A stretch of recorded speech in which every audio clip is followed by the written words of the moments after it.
Alright, welcome everyone. We're Semblance of Sanity. I'm Caleb. I'm Jacob. And we're here for Saiki K, Season 2, Episode 15. I think that skit with the parents last episode is... Well, okay, I can't say it's like my favorite skit. But you're saying your affection for it was quite high? My affection for it was quite high. It may even surpass the limits, even, you know, yeah. An affection to even surpass Saiki gear? Saiki gear, yes, exactly. Yeah. Yep, I think that's how that works. Impressive. Like, last episode was pretty strong. It was pretty strong. The drawing one was pretty great, too.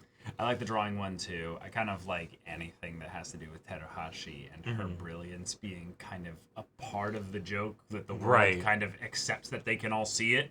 But because Saiki has made it so that abnormal things are just appearing as normal, except that Teruhashi is the one unique person that has this trait, you know? When Saiki was like, I don't want people to freak out too much over Teruhashi, God was like, no. Shush, that's okay. Shush. Right. Yeah. The way that they do still react to it, so it's wonderful. So yeah, y'all, without further ado, let's get into this. Alright everyone, now be sure to go check out the reaction portion of the video in the description below, then come back here for the discussion. Judgment nights of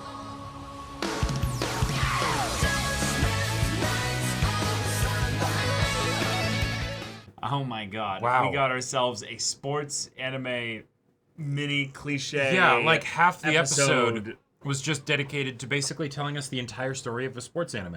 Yep. Like just there you go. The whole typical thing. first season, if you will. Right. And we got it in 13 minutes or whatever it was of just cliche after cliche after cliche. And I gotta say, I quite enjoyed it. It was fun. You know? Like just Saiki giving his little commentary and the idea that is actually the superpower of what's his face, Normal Boy, is that he just Sato, yes, that's right. His name is Sato. Because of course it is. Is that just everything around him turns into a cliche. Yeah, he attracts basically all the stereotypical shit that you would find in any, corresponding anime. And they are the exceptional people within those stereotypical stories. Right. So in that respect, they're super normal, but he's the basic one that hides in the midst of them. It's like a evolved. It's like an evolved survival mechanism through which his personality flytrap or something. No, it's not for a defense. There's no aggressive aspects of it at all. It's a chameleon. He blends into the environment to the point when they're even like calling out how they have such a great team. They just don't even mention Sato. It's not because he's a bad player, but because he's so forgettable. That's right. They just don't bring him up. Yeah. It's really terrifying when you think about it. So Saiki doesn't need to protect Sato. Sato protects Sato. That's right. Sato is perfectly capable. Although, at the same time, Sato's aura of cliche and normalcy and all that stuff does not quite extend to Nendo, because Nendo is a singularity of Nendo's immune to brawn all power. Yes, he is immune to all powers, right? Yep. He's just got that spell immunity, and it's crazy and terrifying and awesome. He breaks all the laws of physics. He warps, distorts the reality within an inch of him, and inside him to be whatever he needs it to be. I love the Kuboyasu bat that dissolves into dust, but just also shatters. Gives him a home run. Right, because he's still that at all. strong, right? Even if he physically destroys the bat into a billion tiny pieces, that ball's still going over the fence. Like, right. There's no question, no doubt about it. Because once the bat touched Nendo, it was able to do whatever Nendo wanted it to do until it was no longer needed to do what he needed to do. Then it shattered under the regular laws of physics. You know, like that's Nendo is the kind of person where, if he if he were to run into the Knights who say ni and they told him to chop down the largest tree in the forest with a herring, he would actually do it. He would actually do it. He would actually do it. He'd do it quickly. Yeah, the herring would be paced. No. Afterwards. The herring would literally contort itself to be very, very, good at chopping down trees. And then he would hand it over and be like, "This is a very wonderful herring." They're like, "What the hell? It's in perfect, pristine condition." Yep, exactly. Like, we made an agreement. Right. We were going to cut down this tree no matter what. But I gotta say, I felt like I was educated by that set of skits, because there were a lot of the cliches I'm like, yes, Sasuga, all that stuff, right? Yes. But then some of them I'm like, oh, no, that's fair. I hadn't thought about that, but that does make sense. The idea of, yes, after a victory or defeat, we need to go celebrate by getting yakiniku. Sure. Yeah. and then we course. bump into the next team that we're gonna face. Yeah, like okay, that also makes a lot of sense. I don't feel like I've seen that one before, but I totally see how that would be a huge cliche. You absolutely have seen it. Wait, I have? Legend of Korra.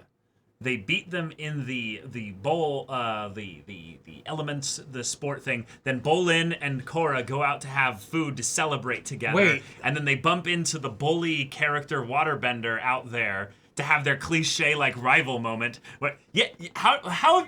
See, this is the thing. I'm the sports anime guy. I love sports stories in general. These cliches were like flawless. See, They're all out there, dude. Like I've just sort of wiped my memory of a lot of Korra in general, but especially the first half of book no, one. forget Korra. That was just the first one that came to mind. That was just easy. But right like there. in anime, like What are you talking about? You've seen so many. No, I know. You've seen so many anime. well, and that's why I was surprised that I you're just hadn't revealing recognized that you don't actually remember any of the anime that No, you because watched. like when I think about times, like the whole thing of like the sports anime specifically. Yeah, you're right. But like the whole thing of like, we play against the second string. You know, people from the school. No, that's a team and sport. then- That's a team sport thing Right. specifically. That totally makes sense. I'm like, yes, I have also watched Haikyuu and and things. Mm-hmm. Well, maybe just Haikyuu. You know, Haikyuu doesn't do that though. no, it literally did that with what's it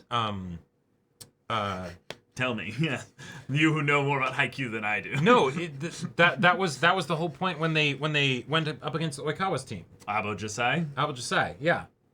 No. Oikawa's not there, and then the It's just the one person though. Everyone else was first rate players. Okay, sure, but Yeah. it's the But okay. that's not that cliche. That's a different type of a similar cliche, but that's the rival who has the connection to the character on the other team isn't there so that everyone can be, why is he reacting so strongly? He's a part of my backstory.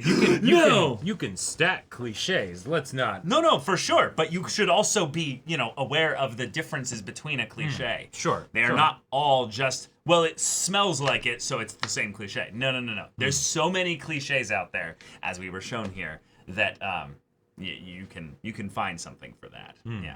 Gotcha. Yeah, exactly. Then we also had the bit of shocking. Apparently, Shonen Cognac or Cognac Jump or whatever went out of business, declared bankruptcy, and then suddenly Psyche's dad needs to then figure out a new way to make money. And what did he actually learn? What is his job experience?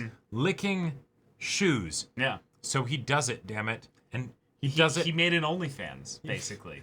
Yeah, My man made an OnlyFans and ran an empire out of it, but it was all a scam set up by Kusuo, or not Kusuo, that's the last name. Yeah, the brother. Right, not Saiki, I'm sure. Kusuke, yeah, that's right. Right. Oh, you got the notes here. But Kusuke then setting this all up to be a roundabout way so which he can use the money to fund back the publisher so that they can get the manga back online, because that's what people are really upset about. Yeah, that very specific example of like this manga that had on this date that had a crazy thing happen.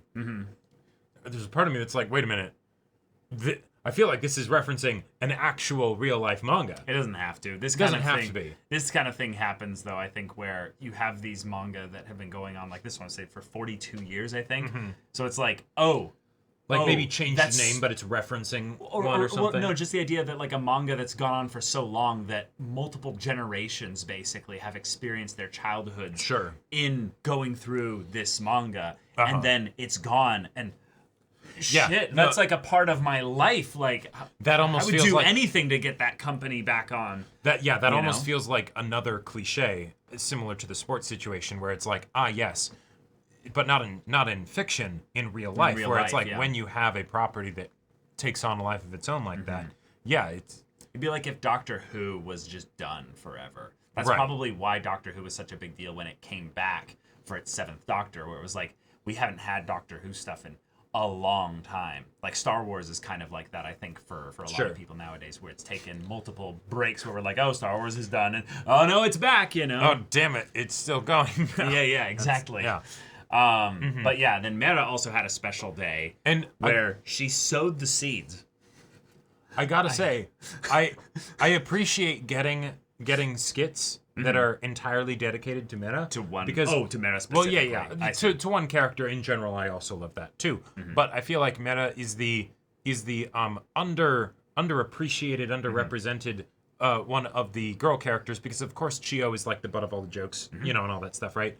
But then like Terahashi and Aira, okay, they're the ones that get featured in the ED and things like that and all that stuff. But it's like, but wait, what about Mera?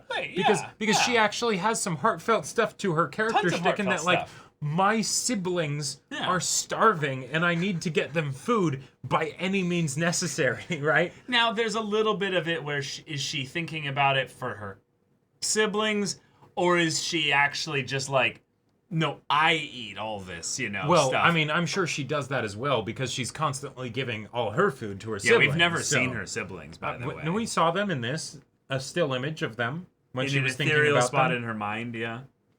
I'm saying we've never Watch, seen them. it's actually just a really fucked up Big Mom backstory, where all of a sudden there was a point where Mera's ravenous hunger became too great, and the only thing nearby were a bunch of children. No, that's dark.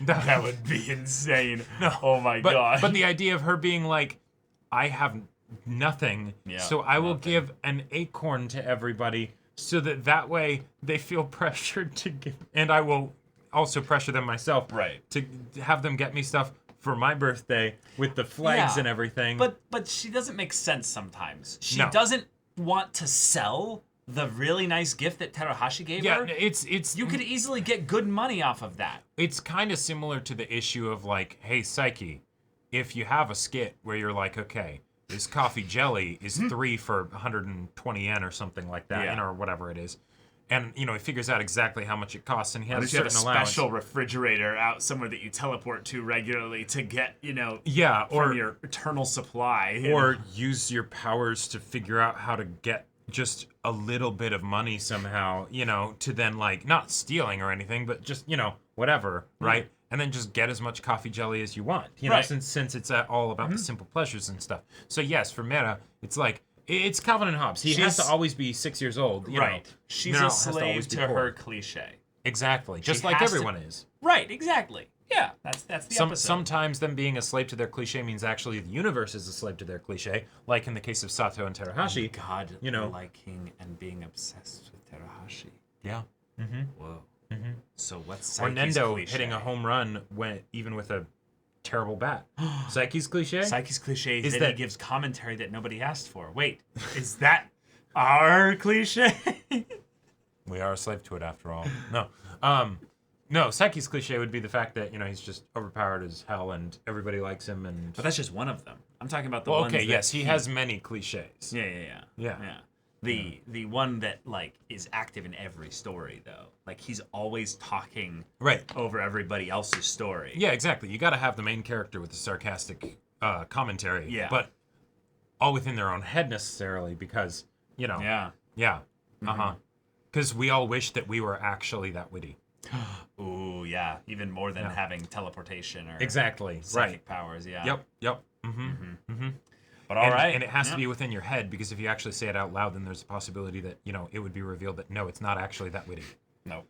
Not at all. But y'all, thank you so much for watching this episode's reaction and discussion. If you want to see the next episode's reaction and discussion right now, though, go check out the link in the description below for our Patreon. You can get an early access there. You can watch full-length timer reactions there, and all this comes with Discord access, so you can chat with us in the community there about this show, about anime in general, and also be sure to check out our Twitch channel. We stream every weekday. The info's in the description. Yes, if any of that interests you, we'll see you there. But until then, we're Semblance of Sanity. I'm Caleb. I'm Jacob. And we'll see you all next time. What are my hands doing today? I don't know. What are my hands doing today?